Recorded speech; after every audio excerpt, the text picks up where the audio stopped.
Welcome back to Travel Like an Oching. I want to thank all the people who have been with me from the start and any new viewers that are joining us now. In today's episode, we'll be talking about developing the traveler's mindset. It's going to be a high level view. Before we begin, a little housekeeping. Please remember to like and subscribe and ring that bell. It helps me out a lot. It costs you nothing, and I would really appreciate it, especially if you find value in what I'm sharing. We'll get into much more of that detail on the other side of this.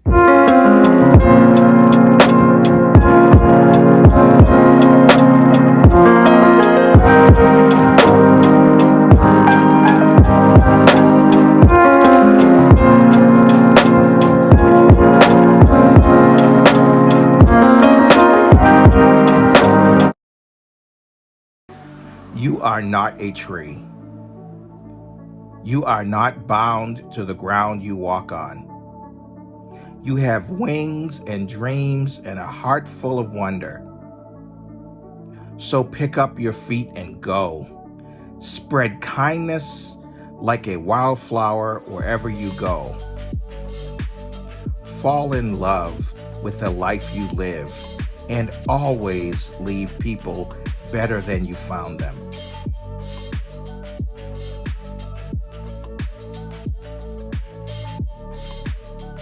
Welcome back to Travel Like an Oching.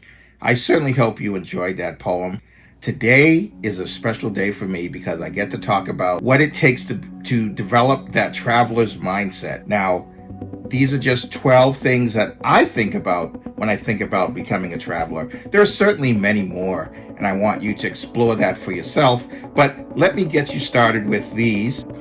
Now, I'm here to share at least 12, a dozen of the things that I think about when I think about becoming a world traveler. And hopefully by you listening to some of mine, you'll develop more in your head. At the end of the day, the most important thing is that you get out there. So with that, let's begin. Number one, I like to think about resist the temptation of over planning. Whenever you're thinking about traveling, keep it simple. You want to make sure that as you're planning your vacation, especially if you're thinking of traveling near or far, that you don't overcomplicate things. Find a place that you want to go to that you haven't been to before, or you haven't been to in a while, and then decide it's time for you to go. And then start right at that point. Number two, think globally, but start locally, especially if you're new to the travel game.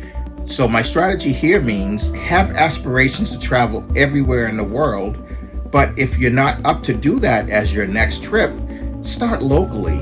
Take a long weekend, take up some time off from work, a couple days midweek, and explore the areas around your home base, especially if you're new to traveling. Just getting out into the different environments will give you that drive to try to do more extensive traveling later on. So the advice here is to simply think about the world, but start off small.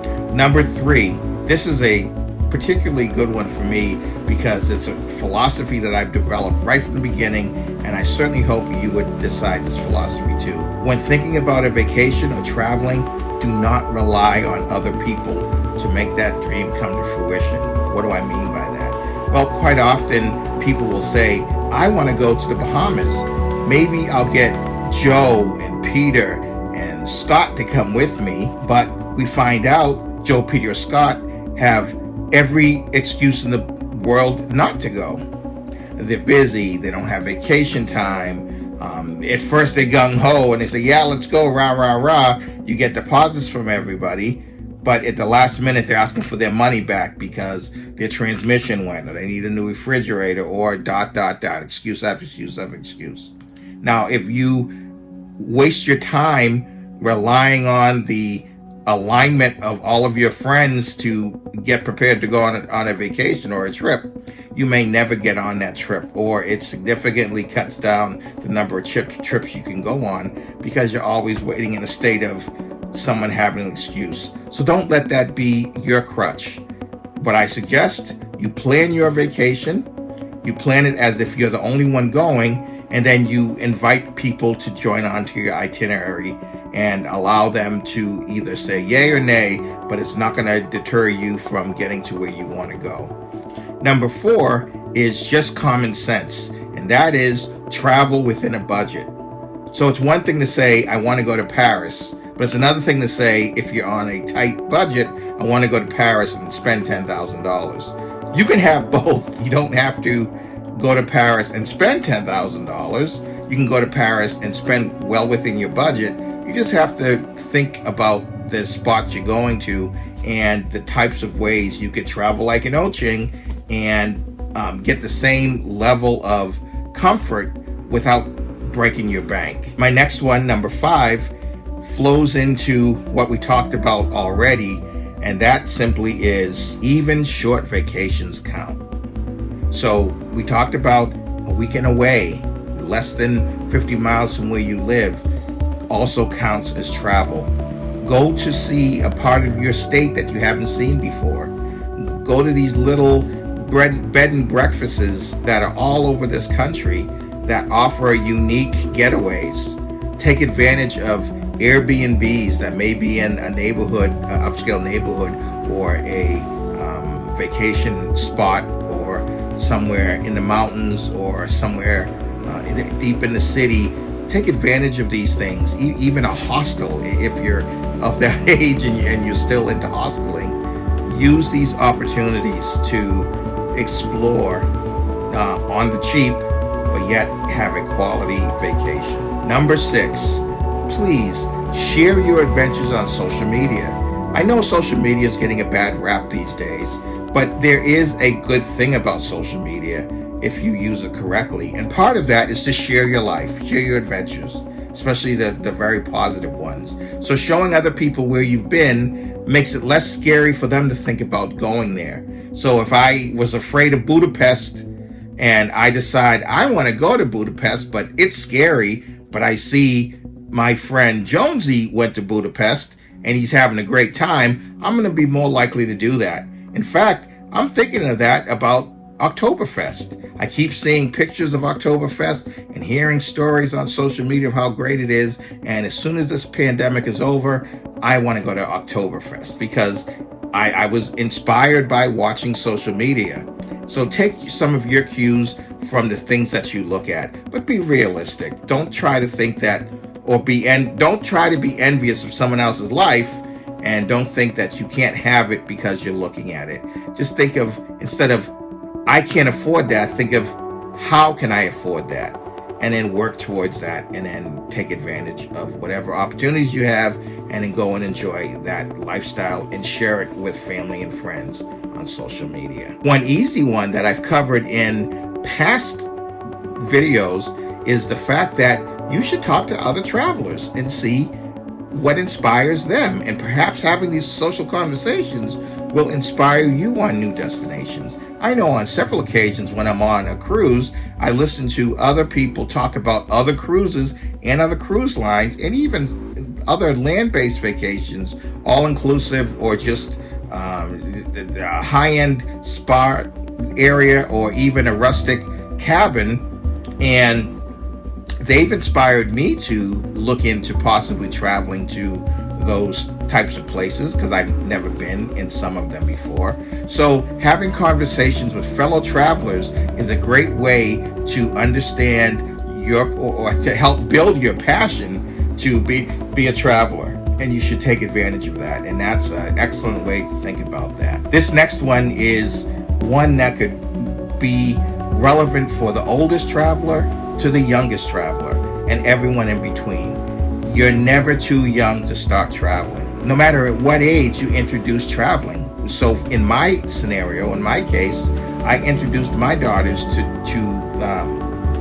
traveling when they were very young, literally 4 and 2 years old, taking trips. Now, that's not to say that they don't remember those trips. You'd be surprised how much they do remember. I know their first cruise ever was a Disney cruise, and both of my daughters, they were very young. They still remember that cruise, and I'm glad that they do because, I wanted to introduce that to them. I always encourage them to reach out and explore. And this is part of the reason why I'm motivated to do Travel Like an Oching, because my daughters, and I'm including all four of my daughters, my travel daughters, Ellie, Dara, Gabby, and Jane, we all got the travel bug because we went together as the Oching clan and traveled the seven seas, and we're enjoying ourselves. And it's because of introducing that whole concept of travel to them as they were young. And hopefully, and time will tell, that the things that I provided for them as they were younger will travel with them moving forward. We talked about in past videos the advantages of bringing your young kids and making sure that they're registered at the various cruise lines or vacation spots that you're at, because many of these locations have programs that will allow them to take advantage of your points and your status, and it just gives them a head start. So introduce travel to the young, and hopefully they pay that forward and do the same. And even if you're 60, 70 years old, think about travel even for the first time, and make sure you take advantage of that. One other thing I'll say, and this is a special category, a special caveat: if you have college-age students, please encourage them to travel. There are many reasons why the demographic of that segment will benefit most from travel. Number one, they get to see the world. But number two, more importantly, it's a whole lot cheaper for them to travel because of their college, or even some high schools they have the ability to allow students to go out and travel and see the world on the cheap. For example, if you're in college, simply doing an exchange program, whether it be within the country or outside of the country, is going to allow you to go to another area of the world, live in that country, learn and experience that culture on the cheap. Like it's the cheapest way to do that. Even backpacking, going to a different country and backpacking across the country. You got to do a little research, and you got to make sure it's safe. But using good common sense and that sense of travel, you should be able to do that with no problem. As a college student, you have many more opportunities to do that on the cheap. Another way you can take advantage as a college student is to think about doing a semester at sea. So exchange one of your academic semesters to a program that allows you to study on a ship. And there's one such program that exists, and you should look into it.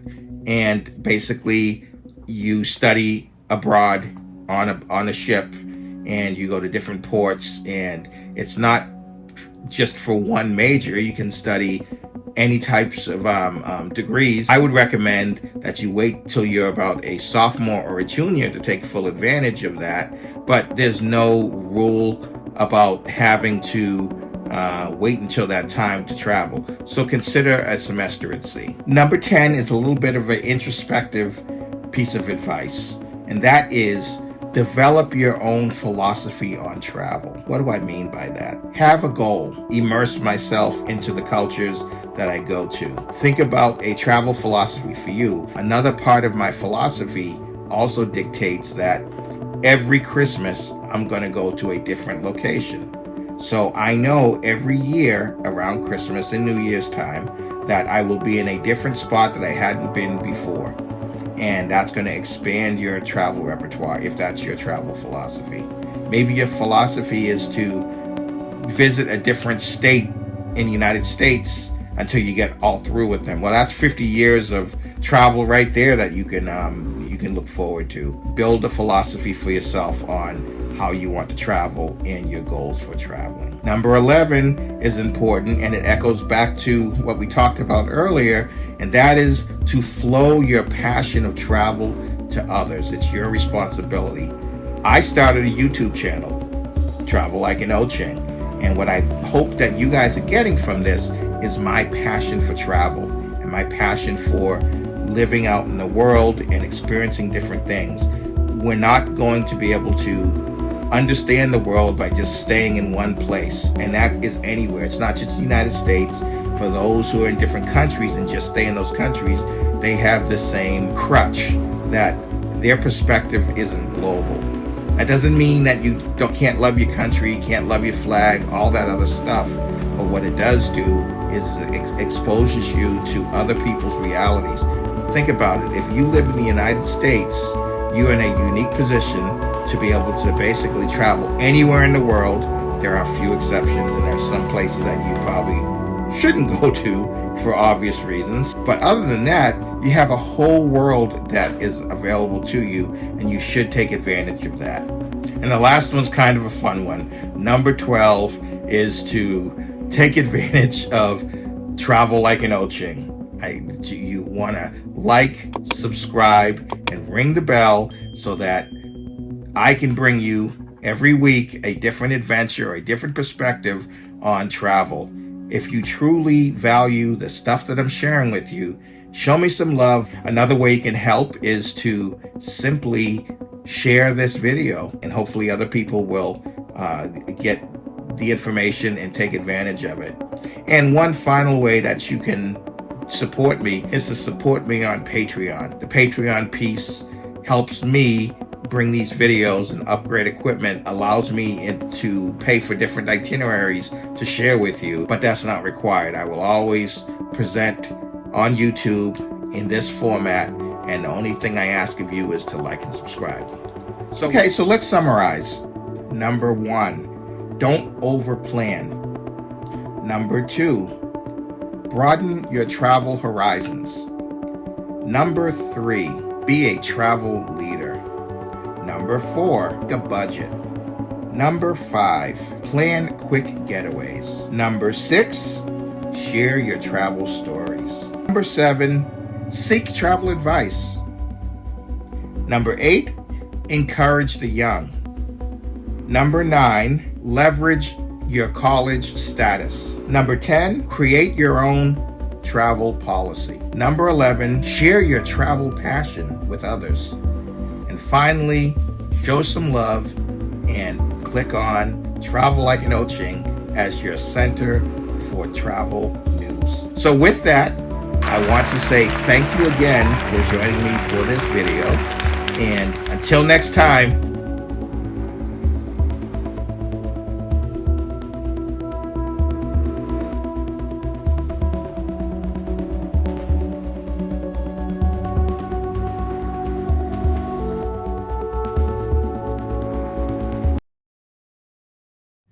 remember to like and subscribe and click that bell